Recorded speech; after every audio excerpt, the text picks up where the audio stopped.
할렐루야, 우리 주님을 찬송합니다. 여러분 평안하십니까? 꿀성이 보약 큐티 1년 1독 성경 통독 프로그램 2024년 4월 21일 하나님께 경배드리는 날, 주님의 날.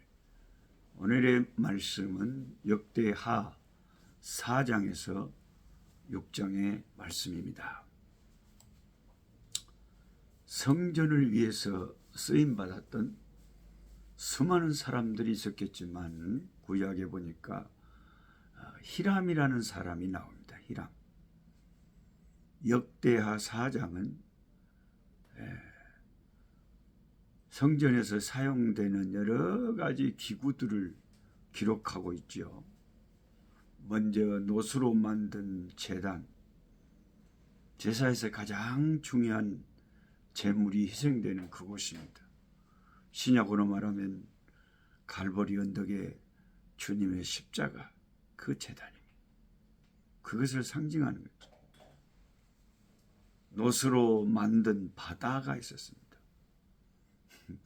근데 이게 한국적인 표현이 적당한지 어쩐지는 모르겠는데, 노수로 만든 바다라고 하니까 무슨 우리가 뭐 태평양 바다, 대서양 바다 막 그렇게 생각하는데 그게 아니고요. 성전 안에서 제사장들이 몸을 씻어야 되고, 씻는, 간단하게 손을 씻는 것은 물두멍인데, 바다는 노수로 크게 이렇게 소가 12마리나 딱 밑에 기둥처럼 받치고 그 위에다가 큰 이제 넓게 이제 물을 했는데, 거기다가 물만 갖다가 그냥 매일 갖다 채워 넣으려고 해도 그게 이제 성전에 이제 수만 명이 이제 섬겼다는 걸 알 수가 있고, 얼마나 많은 일들이 성전을 유지하고 섬기는데 사람들이 필요했겠습니까? 그게 이제 그걸 바다라고 했으니까 그 당시에는 그게 바다처럼 컸다고 그 안에서 생각을 했을지 모르지만, 혹시 여러분 읽을 때 뭔 바다가 성전에 있었다냐 그렇게 헷갈리지 마시기 바랍니다. 그 노수로 만든 바다가 있었고, 노수로 만든 물두멍 그 10개나 있었다. 그런 게 피 묻은 그 손을 이렇게 그 의사 선생님들도 수술하면 맨날 이렇게 씻잖아요. 맨날 씻잖아요. 그러니까 늘 그 짐승의 피를 흘려야 되기 때문에 피를 이렇게 씻는 물이 필요했다. 그 다음에는 금으로 제작한 그 금 등잔, 거기 불을 밝히는 거죠. 성전에 불을 밝히는 거죠. 우리 주 예수 그리스도는 우리의 빛이 되시니까요. 그 구약의 모든 그 성막이나 성전이 다 예수님을 상징하는 것들로 꽉 차 있습니다. 그 등잔, 금으로 제작한 또 상이 있었죠. 진열된 상. 거기에 이제 떡을 준비해가지고 이스라엘 12지파를 상징하는 떡이 항상 진설병이 진설되어 있었습니다. 우리의 생명의 떡이 되신 예수님을 상징한 거죠.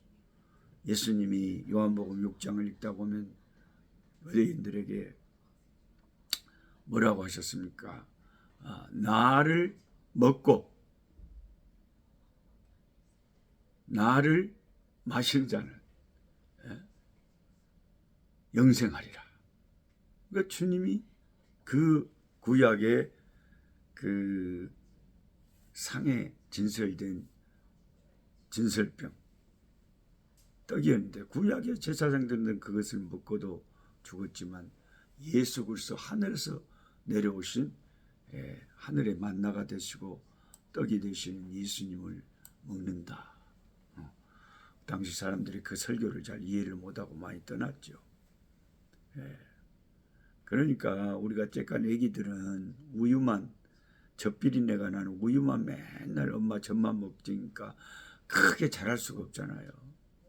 우리가 뭐 교회를 10년 20년 다녔으면 이제 좀 딱딱한 음식도 고기도 소화하고 잘 먹어야 건강하게 큰 것처럼 하나님의 말씀도 항상 그냥 내가 좋아하는 말씀 편식만 하지 말고 창세기부터 계시록까지 그 어떤 어려운 말씀이든 쉬운 말씀이든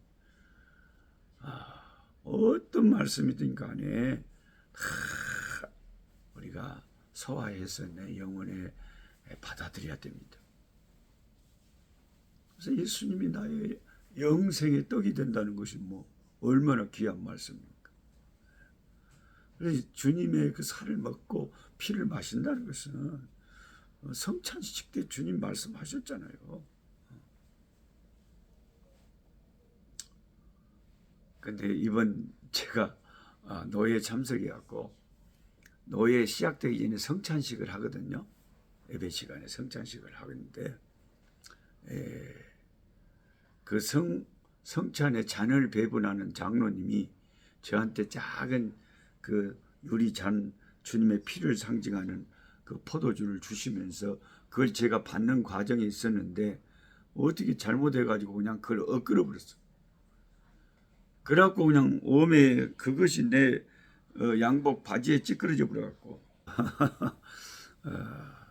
저는 워낙 그 주님의 잔이 이 포도주가 예수님이 날 위해서 나 같은 죄인을 위해서 흘리신 그 생명의 피기 때문에 어린 양 속죄양의 피기 때문에 그것이 내 양복에 막 찌그러져도 엇그러져도 저는 너무 좋았어요.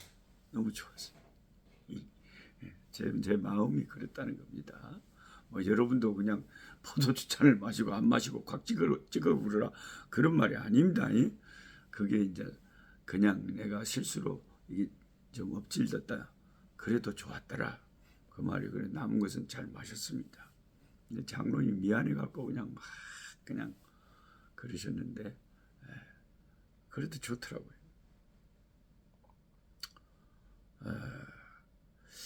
그러니까 그 성전의 모든 기구나 이런 거 전부 다 예수님을 상징하는 거다.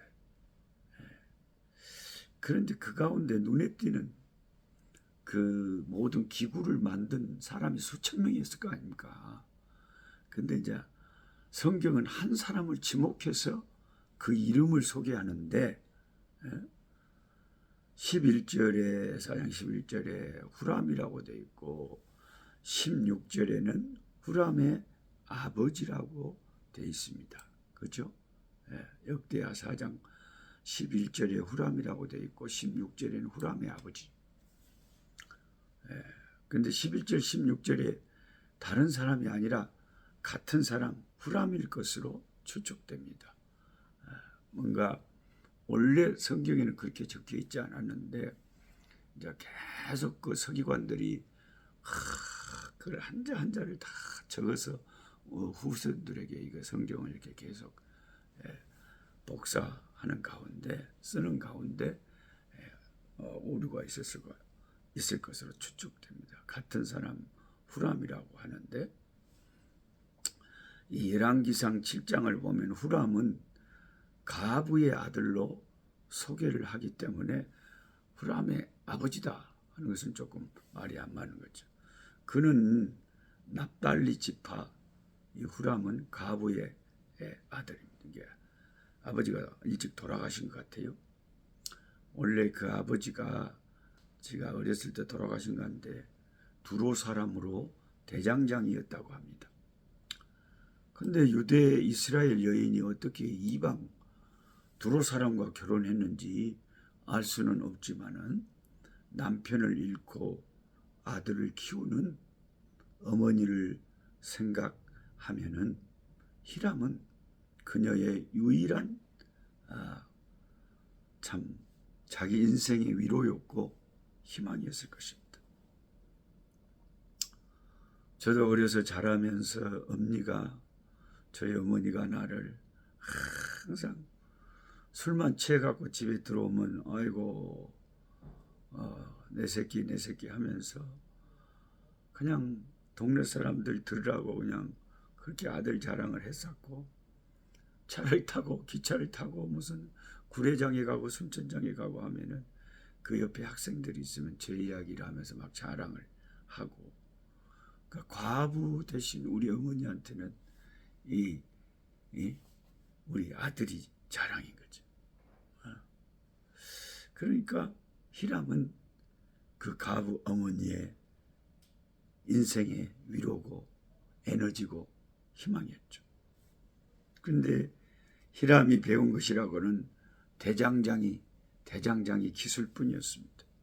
그런 히람이 나중에 솔로몬 성전의 두 기둥인 야긴 그가 세운다. 보아스 그에게 능력이 있다. 야긴과 보아스 두 기둥을 세우고 성전 안에 사용되는 그 중요한 제사의 기구들을 또 하나님 섬기는 기구들을 다 만들었습니다. 성경은 성전을 지은 솔로몬과 함께 이 사람의 이름을 오늘 언급하고 있습니다. 많은 사람들이 성전을 짓고 기구를 만드는 일에 동참을 했지만 성경이 유독 이 사람의 이름을 언급하고 있는 것은 그의 헌신이 하나님의 눈에 남달랐기 때문일 것으로 판단됩니다. 가정 환경이 어렵고 낭망스러울지라도 하나님의 은총을 입고 주의 손에 붙들려서 주님에게 쓰임 받는다면 누구든지 이 시대에도 히람이 나올 수가 있습니다. 오늘 우리에게도 다양한 삶의 자리, 우리에게 주신 능력과 은사들이 있습니다. 그것이 크든 작든 하나님 앞에 바르게 드려지고 하나님께 온전한 쓰임을 받게 된다면 우리의 삶도 여전히 소망 있는 삶이 될 것입니다. 저희 어머니께서 29세 때 저희 아버지랑 이혼하시고 저희 자녀들을 형제 자매들을 키우시면서 벌교장, 동광장, 가역장, 순천장, 구례장, 오일장을 다니시면서 작은 물건을 파시고 우리를 키우셨는데 헌옷 장사를 하셨는데 처음에 옹구 장사 하시다가 석유 장사 하시다가 그 다음에 이제 헌옷 장사로 바꾸셨는데 물건이 다 떨어지면 이제 서울로 한 2주 동안 집을 비우시고 서울 남대문 시장에 물건 띠러 가십니다. 그러면 이제 벌교서 서울까지 가려면은 벌교역으로 가셔갖고 벌교역에서 기차를 타고 그냥 뭐 밤새 하루 종일 서울까지 가는 거죠. 그 완행 열차가 역마다 쉬는 그 열차가 얼마나 시간이 많이 걸리고 피곤하겠습니까? 피곤함을 모르고 가시는데 벌교역에서 기차를 탈 때 또 한 보름 가까이 엄마 못 볼 작은 아들 제가 어렸었기 때문에 그때는 그 마음에 걸렸는가 봐요. 그래서 그 벌교역에서 파는 빵이나 포도나 복숭아 같은 것을 사셔가지고 봉투에 봉다리에 다 깡깡 넣어갖고 기차가 제 고향 벌교 그 해정 그 앞에 들판이 쫙 있고 이 열차가 쫙 지나가거든요. 철로가 깔려 있고 그게 서울 가는 순천호 가는 열차인데 엄마가 나보다 녹수야 열차 지나가는 철로로 나와 있으라니 예 쫙 나가 있습니다. 그러면 저쪽에서 벌교역에서 출발한 열차가 이제 우리 들판을 차카차카차카 막 지나갑니다. 그럼 우리 어머니가 그 난간 쪽으로 열차 붙잡고 난간 쪽으로 나오셔가지고 나를 보시고는 녹수야 그러면서 그 역전에서 사신 빵이나 그 과일 같은 그 든 봉두를 탁 던져줍니다. 그러면 이게 이제 쫙 가는 그 열차의 속도 때문에 얘가 내 앞에 안 떨어지고 쫙 뒤로 가서 저기 떨어집니다. 그럼 열차가 가면 저 뒤에 있는 걸 가서 주워 갖고 집으로 오면서 그 꾸역꾸역 먹던 붕어빵을 먹던 생각이 엊그제 같아요. 그만큼 이 가부 엄마에게는 아들이 그렇게 마음에 있는 거예요. 이 히람이라고 하는 이 사람이 가진 것은 한 가지밖에 없었어요. 아버지도 안 계셨고 할아버지 밑에서 자라면서 자기가 가진 기술은 대장장이었는데, 근데 아마 참 어머니로부터 어떤 좋은 신앙의 유산을 받았는지 솔로몬에게 발탁되고 하나님의 성전을 짓는데 크게 쓰임을 받아가지고, 그래서 어떤 그 장로님이 건설 일을 하시는데 자기 회사 이름을 히람건설이라고 지으셨어요. 히람건설. 성경을 아는 분들은 히람이 어떤 뜻인지를 알죠. 누군 줄을 알죠. 네. 하나님은 히람의 이름을 이렇게 성경에 기록합니다. 저와 여러분의 이름을, 물론 구원받은 자의 이름이 생명책에 다 기록되어 있는데 주께서 우리의 이름만 이름을 불러도 우리를 다 아시는데, 저와 여러분의 생애가 히람처럼 쓰임받으면 좋지 않겠어요? 이 작은 은사, 뭐 우리가 별거 있습니까? 뭐 대단한 거 있습니까? 근데 여러분을 쓰겠다고 하나님 부르실 때 어떤 작은 교회, 개척교회, 미자립교회 이런 곳에 가서 내가 히람처럼 열심히 기도하고 잃어버린 영혼들에게 나가서 전도해서 사람들 불러다가 주의 제단을 채우고, 그리고 그 교회가 조금씩 채워지고 성장해 가는 그것을 보는 기쁨이란 게 성전을 지었던 솔로몬이나 히람의 기쁨과 같은 거 아니겠습니까? 우리가 섬기는 교회가 잘 되어진다면, 그래서 세계 선교에 이바지하는 교회가 된다면 영원히 주님의 나라에서 히람처럼 하나님이 여러분의 이름을 높여주시지 않겠습니까? 기회가 있을 때 아직도 우리가 하나님을 위해서 참 한번 도전하고 헌신하고 살았으면 좋겠습니다. 아버지 하나님, 감사합니다. 하나님의 말씀을 펼쳐놓고 읽을 때에 아버지, 히람이라는 이 사람이 인상 깊게 다가옵니다. 과부 밑에서 자라고 어머니의 유일한 낙이었고 위로였고 희망이었지만 크게 하나님 앞에 쓰임받는 종이 되었습니다. 우리가 비록 보잘것없고 환경적으로도 참 힘들게 있다 할지라도 이름 없고 빛도 없이 주님의 교회에 특별히 어렵고 작고 초라하고 스스로 미자립이라 쓸 수 없는 어려운 교회들을 찾아가서 그런 교회를 성전 건축을 했던 히람처럼 아버지 섬기고 돌보고 참 잘하게 하는 데 쓰임받는다면 얼마나 복된 하나님이 영원한 영광과 상급을 히람처럼 주시겠습니까? 아버지, 세상에 썩을 것으로 심고 썩지 않을 것으로 받을 것입니다. 우리 하나님, 이와 같은 참 주님의 일에 우리의 인생을 헌신할 수 있도록 이끌어 주시옵소서. 예수님의 이름으로 기도하옵나이다. 아멘. 약한 자 힘주시고 강한 자 바르게 주함자 정택함이 주님의 뜻이라. 해 아래 압박 있는 곳 주 거기 계셔서 그 팔로 막아 주